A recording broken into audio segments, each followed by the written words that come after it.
Hello friends, आपका स्वागत है हमारे यूट्यूब चैनल इजी आरपीएससी में। इस वीडियो में हम जयन सिविल डिप्लोमा एग्ज़ाम जो कि 2016 को हुआ था, उसमें राजस्थान जीके के जो भी क्वेश्चन पूछे गए थे उनको इस वीडियो में हम डिस्कस करेंगे। ओके, तो शुरू करते हैं। पहला क्वेश्चन है कि ढींगला, भीडरिया, नाथद्वारिया ये सब क्या है। ढींगला, भीडरिया, नाथद्वारिया ये सब क्या है। ये है मेवाड़ में प्रचलित तांबे के सिक्के हैं। ठीक है, ढींगला, भीडरिया, नाथद्वारिया ये सब क्या है। ये है मेवाड़ में प्रचलित तांबे के सिक्के। ओके, नेक्स्ट क्वेश्चन है कि 11 कमरों वाला विशाल भवन राजस्थान के किस सभ्यता स्थल में पाया गया है। तो 11 भवनों वाला जो विशाल भवन है वो पाया गया है, वो बालाथल सभ्यता में पाया गया है। कौन सी सभ्यता में। बालाथल सभ्यता में 11 कमरों वाला विशाल भवन पाया गया है। ओके, नेक्स्ट क्वेश्चन है कि वेद कसार तथा पूजा पद्धति पुस्तकों की रचना किसने की। वेद कसार तथा पूजा पद्धति पुस्तकों की रचना की थी जोरावर सिंह ने। किसने की थी। जोरावर सिंह ने। ओके, नेक्स्ट क्वेश्चन है कि मटक, विछायत, चू सराई क्या थे। मटक, विछायत तथा चू सराई ये सब चीज़ें क्या थी। ये थी राजस्थान में स्थानीय करों के नाम है। मटक, विछायत, चू सराई ये सब क्या है। राजस्थान में स्थानीय करों के नाम है मटक, विछायत, चू सराई इत्यादि। नेक्स्ट क्वेश्चन है कि बिछावतो, रामपुरिया, गुलेछा, सेठिया की हवेली राजस्थान में कहाँ स्थित है। तो बिछावतो, रामपुरिया, गुलेछा, सेठिया इनकी हवेलियाँ कहाँ पर स्थित है। वो स्थित है बीकानेर में। बीकानेर में स्थित है बिछावतो, रामपुरिया, गुलेछा, सेठिया इन सब की हवेलियाँ स्थित है। ओके, नेक्स्ट क्वेश्चन है कि राजस्थान में भूमिज शैली का सबसे पुराना मंदिर कौन सा है। तो राजस्थान में भूमिज शैली का जो सबसे पुराना मंदिर है वो है पाली जिले का सेवाड़ी जैन मंदिर। पाली जिले का सेवाड़ी जैन मंदिर राजस्थान में भूमिज शैली का सबसे पुराना मंदिर है। ओके, नेक्स्ट क्वेश्चन है कि संत जसनाथ जी के बारे में निम्न में से कौन सा कथन सही नहीं है पूछा है। ठीक है, तो पहला है कि इनका जन्म बीकानेर के कतरियासर गांव में हुआ था, ये बात बिल्कुल सही है।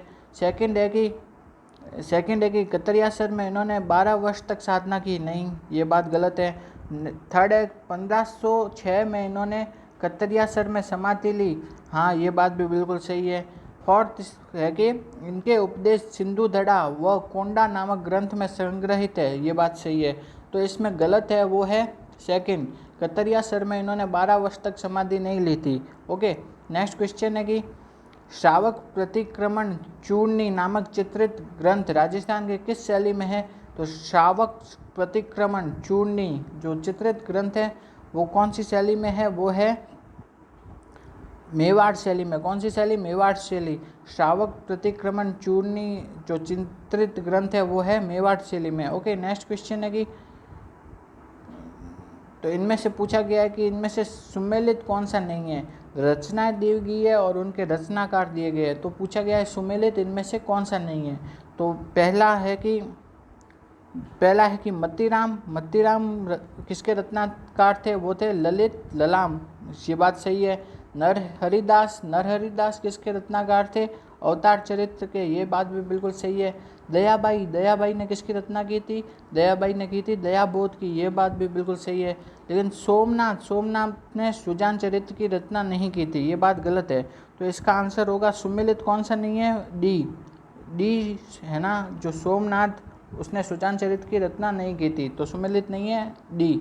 ओके, नेक्स्ट क्वेश्चन है कि जल झूलनी एकादशी त्योहार राजस्थान में कब मनाया जाता है। तो जल झूलनी एकादशी मनाया जाता है भाद्रपद शुक्ल एकादशी को। कब मनाया जाता है। भाद्रपद शुक्ल एकादशी को जल झूलनी एकादशी मनाई जाती है।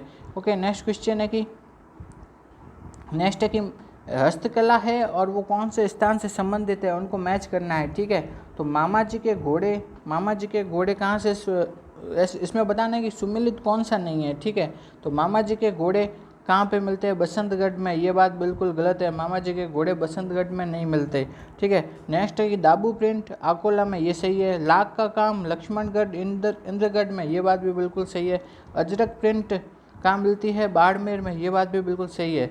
लेकिन मामा जी के घोड़े बसंतगढ़ में नहीं मिलते। तो इसका जो सही तो सुमेलित कौन सा नहीं है। तो फर्स्ट है ए, सुमेलित नहीं है। ओके, नेक्स्ट क्वेश्चन है कि भारत भारत में एकमात्र ठाकुर केसरी सिंह बारट ऐसे व्यक्ति हैं जिन्होंने भारत माता की दास्ता की श्रृंखलाओं को काटने के लिए अपने समस्त परिवार को स्वतंत्रता के युद्ध में झोंक दिया। यह कथन किसने कहा? यह कथन कहा था रास बिहारी बोस ने। यह कथन किन्होंने कहा था? कि रास बिहारी बोस ने कहा था कि ठाकुर केसरी सिंह बारट ऐसे व्यक्ति हैं जिन्होंने कि अपने पूरे परिवार को स्वतंत्रता के युद्ध में झोंक दिया था। ये कथन कहा था रास बिहारी बोस ने। ओके, नेक्स्ट क्वेश्चन है कि रूसी कथाओं के राजस्थानी अनुवाद गजबन के लिए सोवियत लैंड नेहरू पुरस्कार किसे दिया गया? तो रूसी कथाओं के राजस्थानी अनुवाद गजबन के लिए जो सोवियत लैंड नेहरू पुरस्कार दिया गया था वो दिया गया था लक्ष्मी कुमारी चुंडावत को। किन्हें दिया गया था? लक्ष्मी कुमारी चुंडावत को दिया गया था। ओके, नेक्स्ट क्वेश्चन है कि गवर्नर जनरल बेटिंग ने अजमेर में देसी राजाओं का दरबार कब आयोजित किया था? तो बेटिंग ने अजमेर में देसी राजाओं का दरबार आयोजित किया था, वो किया था 1832 में। कब?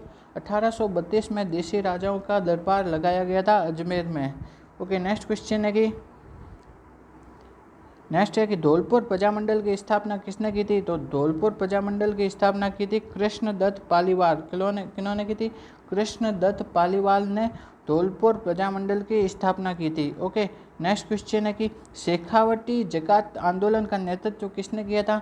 तो शेखावटी जकात आंदोलन का नेतृत्व किया था वो थे पंडित नरोत्तम लाल जोशी। कौन? पंडित नरोत्तम लाल जोशी ने शेखावटी जकात आंदोलन का नेतृत्व किया था। नेक्स्ट क्वेश्चन है कि आज़ादी के समय राजस्थान राज्य भारतीय संविधान के अनुसार किस श्रेणी का था? तो आज़ादी के समय तो जो राजस्थान राज्य था ना वो कौन सी श्रेणी का था? वो था द्वितीय श्रेणी का। कौन सी श्रेणी का? द्वितीय श्रेणी का था। ओके, नेक्स्ट क्वेश्चन है कि सामाजिक एवं राजनीतिक चेतना के लिए स्वामी दयानंद ने राजस्थान की पहली यात्रा कब की थी? तो जो स्वामी दयानंद थे उन्होंने राजस्थान की पहली यात्रा की थी जून 1865 में। कब की थी? जून 1865 में स्वामी दयानंद ने राजस्थान की पहली यात्रा की। नेक्स्ट क्वेश्चन है कि मेवाड़ में आर्य समाज की स्थापना किसने की? तो मेवाड़ में आर्य समाज की स्थापना की थी विष्णुलाल पंड्या ने। किन्होंने की थी? विष्णुलाल पंड्या ने। नेक्स्ट क्वेश्चन है कि राजस्थान एकीकरण के चरण है और उनको एकीकरण की दिनांक है उसे सुमेलित करना है, और कौन सा सुमेलित नहीं है वो बताना है। ठीक है, कौन सा सुमेलित नहीं है ये बताना है इसमें। तो पहला है कि है ना तृतीय चरण कब हुआ था? 18 अप्रैल 1948 को। ये बात बिल्कुल सही है। चतुर्थ चरण 30 मार्च 1948 को। नहीं, ये बात क्या है? गलत है। पंचम चरण 15 मई 1949 को। ये बात बिल्कुल सही है। षष्ठम चरण 26 जनवरी 1950 को। ये बात भी बिल्कुल सही है। तो इसमें गलत सुमेलित कौन सा है? वो है बी, चतुर्थ चरण 30 मार्च 1948 को नहीं हुआ था। ठीक है, तो सही आंसर है बी। ठीक है, नेक्स्ट क्वेश्चन है कि अगला क्वेश्चन है राजस्थान राज्य की अंतर्राष्ट्रीय सीमा की लंबाई कितनी है? तो राजस्थान की अंतर्राष्ट्रीय सीमा की लंबाई है 1070 किलोमीटर। कितनी है? 1070 किलोमीटर। नेक्स्ट है कि कर्क रेखा राजस्थान के निम्न में से कौन से जिलों से होकर के गुजरती है? तो कर्क रेखा राजस्थान के डूंगरपुर व बांसवाड़ा जिलों से गुजरती है। कौन से जिलों से? डूंगरपुर व बांसवाड़ा जिलों से। नेक्स्ट क्वेश्चन है कि वर्तमान में अरावली पर्वत विद्यमान है। तो अरावली पर्वत वर्तमान में कहाँ पे विद्यमान है? वो है अवशिष्ट पर्वतों के रूप में। कहाँ है? अवशिष्ट पर्वतों के रूप में विद्यमान है वर्तमान में अरावली पर्वत। तो वर्तमान में अरावली पर्वत है अवशिष्ट पर्वतों के रूप में विद्यमान। नेक्स्ट क्वेश्चन है कि राजस्थान में भोराट का पठार स्थित है। तो भोराट का पठार है ना कहाँ पे स्थित है?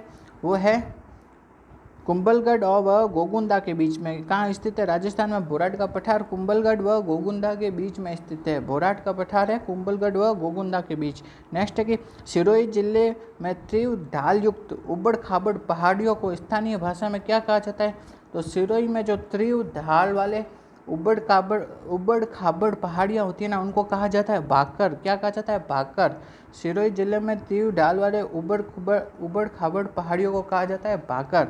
नेक्स्ट क्वेश्चन है कि वाकल, वतरक, मेशवा और हथीमती किसकी सहायक नदियाँ है? वाकल, वतरक, मेशवा और हथीमती ये सब सहायक नदियाँ है। ये है साबरमती की। वाकल, वतरक, मेशवा, हथीमती ये सब सहायक नदियाँ किसकी है? साबरमती की। नेक्स्ट क्वेश्चन है कि नेक्स्ट है कि राजस्थान में शीतकालीन वर्षा होती है, तो शीतकालीन वर्षा राजस्थान में किसके कारण होती है? वो होती है भूमध्य सागरीय चक्रवातों के कारण। किसके कारण? भूमध्य सागरीय चक्रवातों के कारण राजस्थान में शीतकाल में वर्षा होती है। नेक्स्ट क्वेश्चन है कि वर्टिसॉल मिट्टी राजस्थान के निम्नलिखित में से किन जिलों में नहीं पाई जाती है? वर्टिसॉल मिट्टी कहाँ पे नहीं पाई जाती है पूछा है, तो इसका आंसर है वो है धौलपुर और करौली में। धौलपुर और करौली जिलों में वर्टिसॉल मिट्टी नहीं पाई जाती है। नेक्स्ट क्वेश्चन है कि निम्न में से कौन से वन राजस्थान में सर्वाधिक क्षेत्रफल में फैले हुए हैं? तो राजस्थान में सर्वाधिक क्षेत्रफल में फैले वन कौन से है? वो है उष्णकटिबंधीय पतझड़ के वन। कौन से उष्णकटिबंधीय पतझड़ के वन राजस्थान में सर्वाधिक भाग में फैले हुए हैं। नेक्स्ट क्वेश्चन है कि राजस्थान में काष्ठ जीवाश्म उद्यान वुड फॉसिल पार्क कहाँ पर स्थित है? तो राजस्थान में वुड फॉसिल पार्क है वो है आकल गांव है जैसलमेर में, वहाँ पे स्थित है राजस्थान का would fossil park. Okay, next question है कि भू जलवायविक प्रमाणों के आधार पर आज से कितने वर्ष पूर्व राजस्थान में मरुस्थल का अस्तित्व नहीं था? ठीक है, भू जलवायविक प्रमाणों के आधार पर आज से लगभग कितने वर्ष पूर्व राजस्थान में मरुस्थल का अस्तित्व नहीं था? तो वो था, इसका आंसर है ये वाला क्वेश्चन क्या था? बोनस क्वेश्चन था, इसको डिलीट कर दिया गया था और इसके नंबर बोनस दिए गए थे। ओके, नेक्स्ट क्वेश्चन है कि क्षेत्रफल की दृष्टि से राजस्थान में सबसे छोटा कृषि जलवायु खंड कौन सा है? तो इसका आंसर है कि क्षेत्रफल की दृष्टि से राजस्थान का सबसे छोटा कृषि जलवायु खंड है आर्द्र दक्षिणी पूर्वी मैदान। आर्द्र दक्षिणी पूर्वी मैदान है वो राजस्थान का सबसे छोटा कृषि जलवायु खंड है। नेक्स्ट क्वेश्चन है कि सोयाबीन की खेती राजस्थान के किस जलवायु खंड में प्रमुखता से की जाती है? तो कौन सा जलवायु खंड है जहाँ पे कि सोयाबीन की कृषि प्रमुखता से की जाती है? वो जलवायु खंड है आर्द्र दक्षिणी पूर्वी मैदान। आर्द्र दक्षिणी पूर्वी मैदान में सोयाबीन की कृषि प्रमुखता से की जाती है। ओके, नेक्स्ट क्वेश्चन है कि थारपारकर नस्ल की गाय राजस्थान के निम्नांकित में से किन जिलों में मिलती है? तो थारपारकर नस्ल की गाय है ना वो कहाँ पे मिलती है? राजस्थान के बाड़मेर और जैसलमेर जिलों में। कहाँ मिलती है? बाड़मेर और जैसलमेर जिलों में थारपारकर गाय पाई जाती है। नेक्स्ट क्वेश्चन है कि राजस्थान के शुद्ध सिंचित क्षेत्रफल का अधिकतम भाग निम्नांकित में से किस स्रोत से सिंचित होता है? तो कुल सिंचित भाग का अधिकतम भाग किससे सिंचित होता है? वो होता है अधिकतम भाग होता है कि नलकूपों से। किसके द्वारा सिंचित होता है? नलकूपों द्वारा सिंचित होता है अधिकतम भाग राजस्थान में। नेक्स्ट है कि इंदिरा गांधी नहर की जयनारायण व्यास लिफ्ट से राजस्थान के कौन कौन से जिले लाभान्वित है? तो जयनारायण व्यास लिफ्ट नहर है उससे कौन कौन से जिले लाभान्वित है? वो है जोधपुर और जैसलमेर। जोधपुर और जैसलमेर जिले हैं वो जयनारायण व्यास लिफ्ट नहर से लाभान्वित है। ओके, नेक्स्ट क्वेश्चन है कि चंबल नदी पर निर्मित कौन सा बांध राजस्थान राज्य में स्थित नहीं है? चंबल नदी पर बना हुआ है बांध लेकिन वो राजस्थान में नहीं है, राजस्थान के अलावा किसी अन्य राज्य में है। वो कौन सा बांध है? वो है गांधी सागर बांध। कौन सा है? गांधी सागर बांध राजस्थान में नहीं है। इसके अलावा जो प्रताप सागर बांध ये राजस्थान में है, कोटा बैराज ये भी राजस्थान में, जवाहर सागर ये भी राजस्थान में स्थित है, लेकिन गांधी सागर बांध जो कि चंबल नदी पर बना है लेकिन वो राजस्थान में स्थित नहीं है। ओके, नेक्स्ट क्वेश्चन है कि राजस्थान भू क्षेत्र में सबसे छोटा राष्ट्रीय राजमार्ग है, ये उस टाइम पूछा गया था पेपर में। तो राजस्थान भू क्षेत्र में सबसे छोटा राष्ट्रीय राजमार्ग कौन सा है? वो है 71B। कौन सा है? 71B राष्ट्रीय राजमार्ग सबसे छोटा राष्ट्रीय राजमार्ग है जो कि राजस्थान में है। राजस्थान में सबसे छोटा राष्ट्रीय राजमार्ग कौन सा है? वो है 71B। ओके, नेक्स्ट क्वेश्चन है कि बूढ़ा किशोरीदास और चौथ का बरवाड़ा किस खनन के लिए प्रसिद्ध है? तो बूढ़ा किशोरीदास व चौथ का बरवाड़ा वो कौन से खनन के लिए प्रसिद्ध है? वो है सीसा व जस्ता के लिए। किसके लिए? सीसा व जस्ता के लिए।